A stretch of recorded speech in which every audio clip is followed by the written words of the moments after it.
Hola, nuevamente nos encontramos en Palabra Intransigente, este programa que hemos iniciado el año pasado como ciclo, este año nuevamente, y ya en nuestra anterior versión hemos estado hablando con Juan Manuel Tori, que es técnico superior, docente en el nivel terciario y nuestro compañero del partido Intransigente, con quien venimos abordando una temática que nos toca muy de cerca, porque todos y todas siempre tenemos algún concepto sobre las políticas sociales. Y el tema que estamos abordando es la deslegitimación de las políticas sociales en el sentido común instalado en la sociedad. Nosotros en nuestro programa de hoy vamos a darle continuidad a lo que ya iniciamos. Así que nuevamente, bueno, gracias Juan por prestarte, por estar con nosotros, digamos, no por prestarte, sino por aportar lo que hemos decidido trabajar y debiéramos retomar, ¿no?, en lo que dejamos la vez pasada, que es respecto a definir políticas sociales. Así que quienes nos están viendo por primera vez se pueden ubicar en tema y escuchar un testimonio muy valioso al respecto. Así es, Adriana. Bueno, primero agradecerte a vos, el agradecido soy yo de poder compartir este espacio, compartir con quienes nos siguen, con quienes nos acompañan. En efecto, la temática que habíamos abordado en el primer momento era definir un poco lo que eran las políticas sociales, encuadradas dentro de lo que son las políticas públicas en general y destinadas a equilibrar, digamos, en la gestión las desigualdades que produce un sistema y no al revés, ¿no es cierto? Esto es importante, ya lo vamos a entender un poquito cuando avancemos. Nos habíamos quedado, habíamos presentado a un académico del primer mundo, entre comillas, ¿no es cierto?, un doctor en ciencias políticas que está en Alemania y que nos presentaba cómo es el panorama desde allá en los países desarrollados, ¿sí? Vamos a avanzar con eso, que se viene la parte, como habíamos prometido anteriormente, como muy evidente, como muy contundente acerca de lo que son las políticas sociales, a fin de poder desmitificar estos mitos de las políticas sociales como constructoras de gente perezosa, de vagos, ¿no?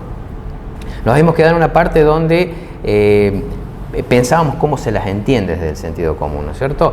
Y se las entiende como constructoras de el no trabajo, y a partir de estas estigmatizaciones, digamos, se perdían dos puntos centrales, que era entenderlas como derechos legítimamente ganados, ¿no es cierto?, por luchas y conquistas sociales, ¿no es cierto?, y por otro lado, como segundo punto, como una herramienta como la que fue pensada para generar desarrollo económico, ¿sí?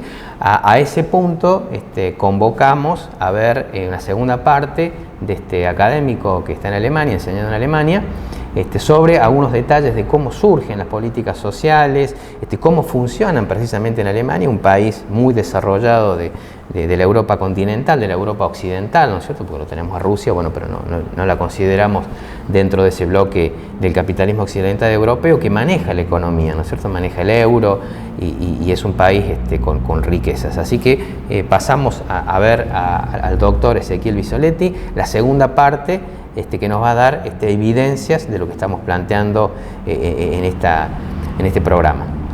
¿Cuándo y dónde comienza la política social moderna? Aquí en Alemania, en los años 1880, por iniciativa del entonces canciller del Imperio Alemán, Otto von Bismarck, cuyo monumento aquí me acompaña. Por ese entonces, Alemania protagoniza un proceso acelerado de industrialización en el marco de la Segunda Revolución Industrial.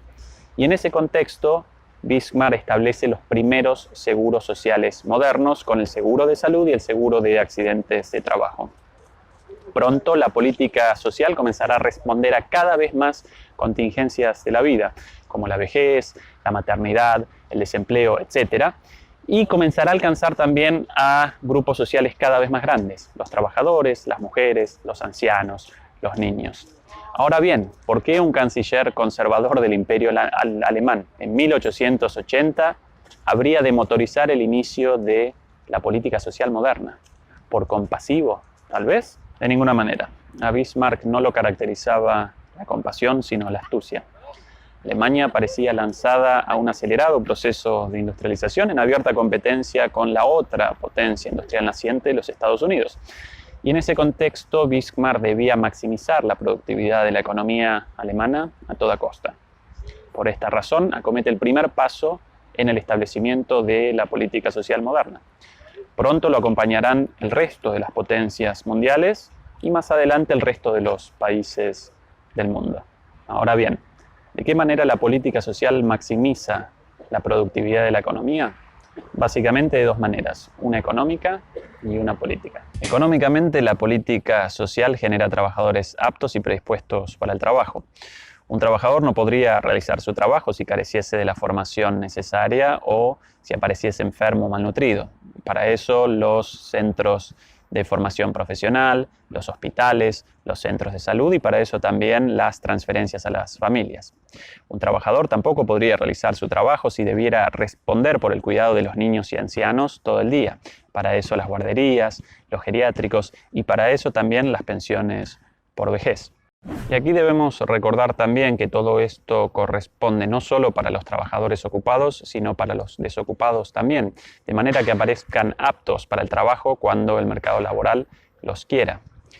En definitiva, la política social realiza una función fundamental para el funcionamiento de la economía en la medida en la cual genera las condiciones necesarias para que los trabajadores realicen su trabajo de la manera más productiva posible. Políticamente, la política social realiza una función tan importante como la anterior para el funcionamiento de la economía: generar legitimidad.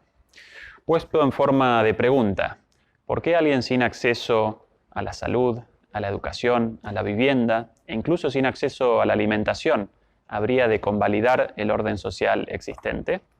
¿Por qué alguien en esta desesperante situación no habría de motorizar revoluciones, defenestrar gobiernos o perpetrar saqueos o cometer delitos?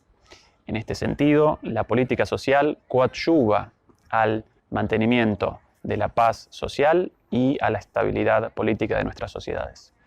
Y por cierto, la política social realiza ambas funciones, la económica y la política, de manera muy efectiva. En efecto, ¿qué países presentan las economías más desarrolladas, las tasas de productividad más elevadas y las economías más pujantes?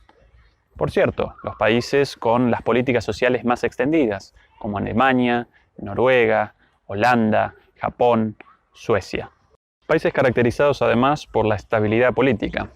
Aquí en Alemania, por ejemplo, si una persona aparece desempleada, puede solicitar la asistencia del Estado, el cual desembolsa entonces los costos de su manutención, incluyendo el alquiler de una vivienda, su seguro médico, como así también algo de dinero para ropa y alimentos. De manera similar, las trabajadoras con niños recién nacidos aquí en Alemania pueden solicitar una licencia por maternidad con 1 año de duración y un salario equivalente a entre el 65 y el 100% de su salario habitual. También aquí en Alemania la ley establece, a partir del nacimiento de los niños, el derecho de todos ellos a una guardería infantil como esta detrás mío. ¿Y en qué países aparecen las economías menos desarrolladas y las tasas de productividad más bajas? En los países de África, de Asia, con la excepción de Japón y Corea del Sur, y de América Latina, los países del llamado sur global, y precisamente los países con el menor desarrollo de políticas sociales. De hecho, la correspondencia entre el desarrollo de las políticas sociales y el desarrollo de la economía lo presenciamos también en América Latina, donde los 3 países más desarrollados, Uruguay, Chile y Argentina, presentan comparativamente las políticas sociales más desarrolladas también. En conclusión, la idea de que la política social genera vagos representa un mito sin fundamentos. De hecho, la política social no solo no patrocina la holgazanería, sino que, por el contrario, maximiza la productividad del trabajo a la vez que coadyuva al mantenimiento de la paz social y la estabilidad política. Los países desarrollados, como Alemania, representan el mejor ejemplo a este respecto. Bien, contundente.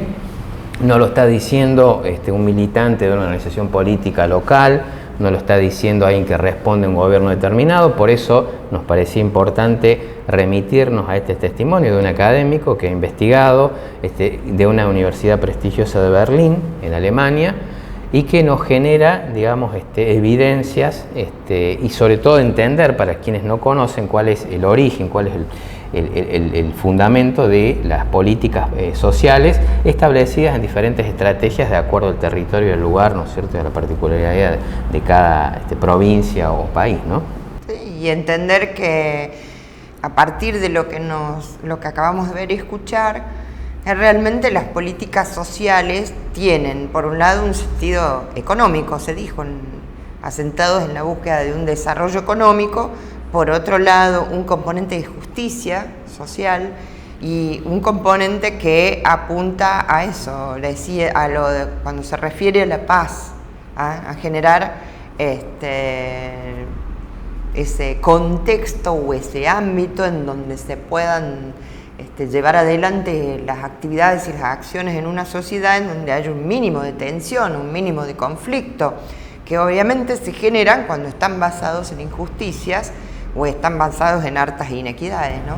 Es así, Adriana, y lo que nos resta pensar, digamos, habiendo hecho una contribución a la desmitificación, esto es una lucha constante de sentidos, de significados, ¿no es cierto? No es algo que se logre con una sola charla, ¿no es cierto? Pero nos parece una contribución. Lo que nos resta pensar, a nuestro entender, es situarlo esto en un contexto actual, ¿no es cierto? En un contexto que no solamente es de pandemia, por todos conocidos, ¿no es cierto? No es ninguna novedad, pero además en un contexto de economía totalmente diferente en el momento, comparado al momento que nacen las políticas sociales. Las políticas sociales nacen de países centrales en un proceso de expansión. Ese proceso de expansión hoy no está a nivel global, o sea, es un problema que también está instalado en el sentido común, que nos va mal a nosotros por ser desprolijos, por ser países del sur global. Hoy Alemania, precisamente, eso lo veremos en algún otro momento, no es un país en el que abunde el trabajo, por lo cual las políticas sociales se tienen que aumentan. Claro, se tienen que reimprimir, y esto viene pasando antes de la pandemia. La pandemia evidentemente ha potenciado, está generando una crisis muy compleja, pero esto es independiente a la pandemia del COVID. Igual la intervención del Estado es necesario remarcarlo, porque habíamos hablado, las políticas sociales efectivamente, resalto, se generan a partir, en el marco de políticas públicas de un Estado que hace opciones, es decir, un Estado que siempre está presente, aun cuando está ausente. Hay una decisión y hay una postura y hay una elección. Nosotros podemos hacer referencia a políticas sociales que han sido muy resistidas, Juan, o que son precisamente estigmatizadas, deslegitimadas, como por ejemplo la asignación universal por hijo, una de las que más recientes, y que algunos de los dichos que escuchamos es decir que las mujeres pobres se embarazan para tener más hijos y así poder cobrar más asignación universal, como una manera, de, insisto, rechazar, hacer a menos, deslegitimar lo que significa una política que tiene tres aspectos: salud, educación, inclusión, ¿no? Salud para los niños, acceso a la educación y la posibilidad de incluirlos en ese sistema educativo.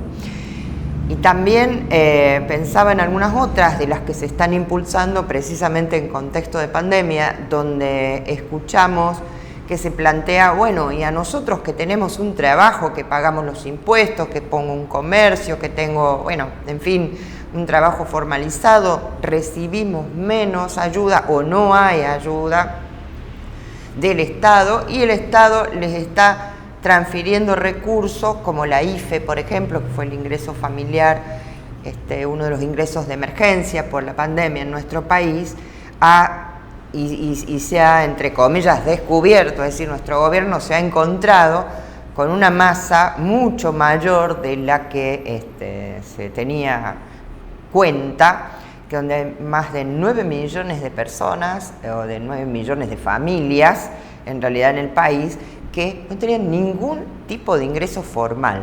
Entonces, a partir, digo, de este tipo de políticas, de estas herramientas que forman parte de las políticas sociales, se busca la equidad y la igualdad de acceso, pero también tienen ese contenido que apunta al desarrollo y básicamente al consumo, ¿no? Que no lo tenemos en cuenta y lo rechazamos a veces, y quien va a comprar tu negocio de cercanía, es quien puede, porque recibe ese sostén, esa asistencia del Estado en un momento que lo necesita, ¿no?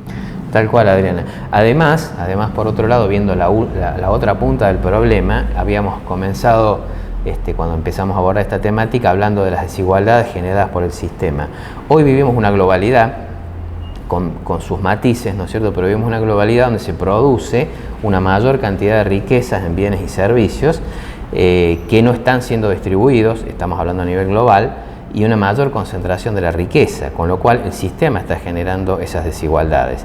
Y esas riquezas generadas por el sector privado, llamado sector privado, lo hace en una íntima convivencia y necesaria convivencia con el Estado, con los recursos del Estado. Entonces hay también un mito ahí que da para otra conversación, digamos, otra charla, pero esto para entender la otra punta, ¿no es cierto? Bueno, ¿por qué la gente está mal? Está mal porque el sistema produce desigualdades en convivencia con el Estado, con los recursos del Estado. El sector privado, el sector comercial, el sector industrial, ¿no es cierto?, a nivel global, toma recursos del Estado y se genera también otro mito, digamos, en el campo de la política, que es el modelo neoliberal, del cual tanto hablamos, que tiene que ver con desestimar las políticas públicas y políticas sociales, por ende, como una herramienta legítima, ¿no? El neoliberalismo es dejar que todo fluya a partir de ese mercado que se va generando de oferta y demanda, el cual no está funcionando, no solamente acá, sino no está funcionando ni en Alemania, ni en Estados Unidos, ni en los países centrales. Igual en otro encuentro podemos abordar esto, porque bien desde la teoría y en una etapa fue así lo del liberalismo. Ahora, países que son emblemáticos, reconocidos como parte del neoliberalismo, de impulsarlo, llevan adelante políticas intervencionistas para, entre comillas, corregir algunas cuestiones de mercado que interesan. Por ejemplo, me refería a políticas proteccionistas respecto de importación o exportación o producción de productos, y lo hacen desde los países centrales, lo hace Estados Unidos de Norteamérica, lo hacen otros de los países que hemos mencionado como parte de la Unión Europea. Da la temática para continuar, para seguir. Tenemos interés en continuar abordándola, porque este vínculo entre política, sociedad, economía, y cómo se van creando estos mitos, estas imágenes sociales que sirven para precisamente deslegitimar ciertas acciones de gobiernos populares o gobiernos que tienen mirada en la búsqueda de una justicia social y del desarrollo a la vez. No es menor poder observarlas y tenerlas en cuenta para no repetir, no repetir, no reiterar sin hacer una reflexión al respecto. Así que bien, vamos a continuar, Juan, ¿te parece? Claro que sí, esperemos que esto genere el debate necesario, porque esa es la idea, ¿no es cierto?, informarnos, formarnos y generar un debate para ir mejorando, digamos, desde la política los aspectos sociales. Gracias, nos vemos y nos escuchamos en nuestro próximo encuentro.